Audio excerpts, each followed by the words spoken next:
Well, hello and welcome to I Love Gay today. And we are jumping north of the border into Montreal. We're here with Robert Vezina from Black and Blue. How are you?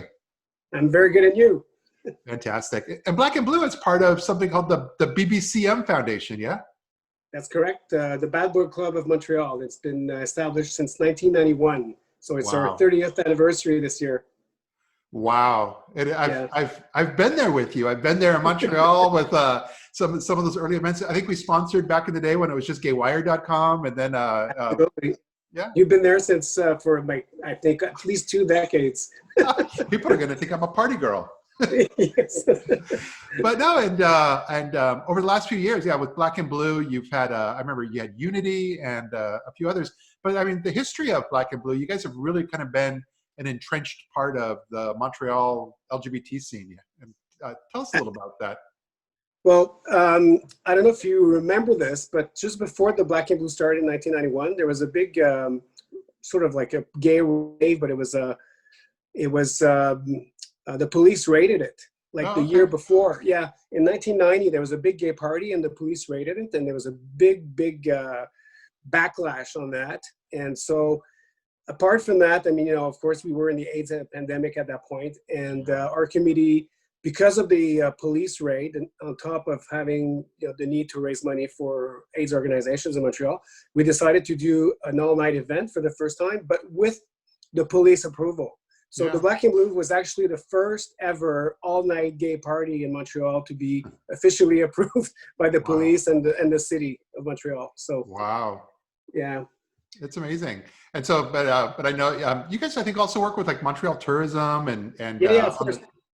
So from there, we decided to really sort of professionalize it, and get support from the government of Quebec and the government of Canada and the city of Montreal in order to make it, big and ongoing for so many years. And to this day, all the government partners are still with us. And we actually started two years ago a new free event that is attached to the Black and Blue called the Carnival of Colors. Oh yeah. And it's an event, so it's an event that brings together the multi-ethnic and multicultural LGBT communities, and it's a free event. So it's not, and it's during the day as well.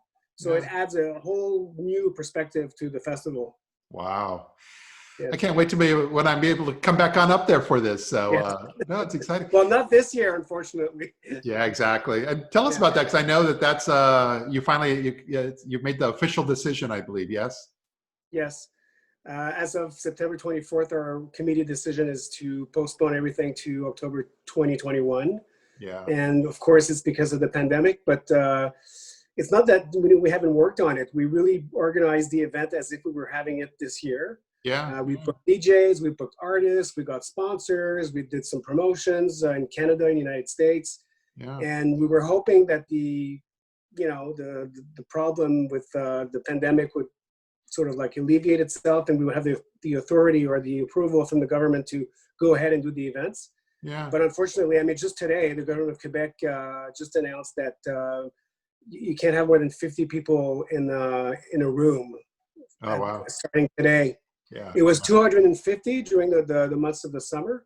Yeah. And now it's reduced to 50 because we're having a second wave right now, unfortunately.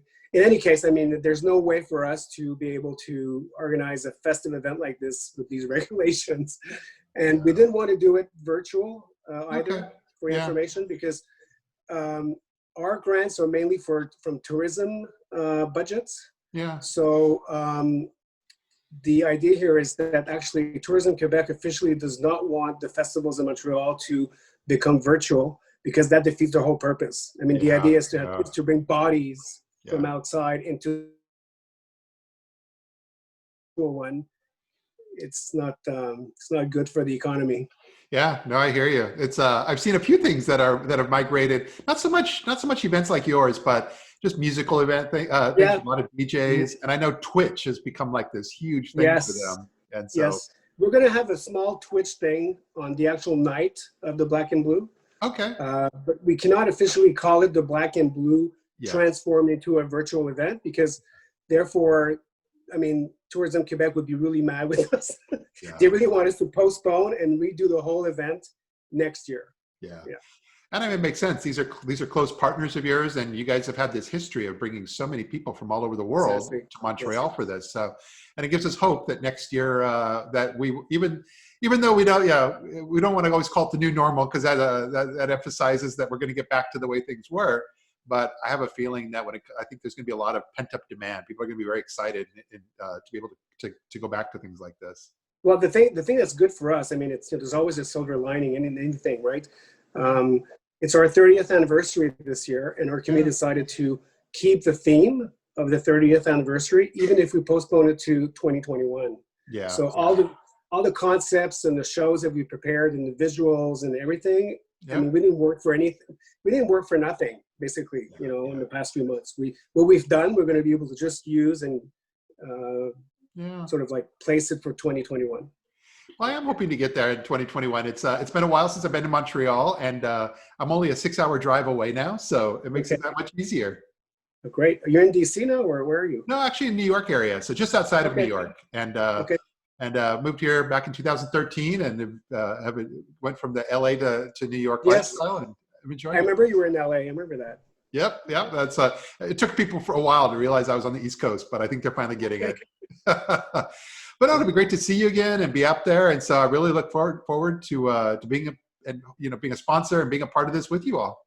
Okay, that would be with great pleasure, Matt. Well, thank you, and it's great to have you here. Thanks for being here. Okay, take care. Thank you so much. So good.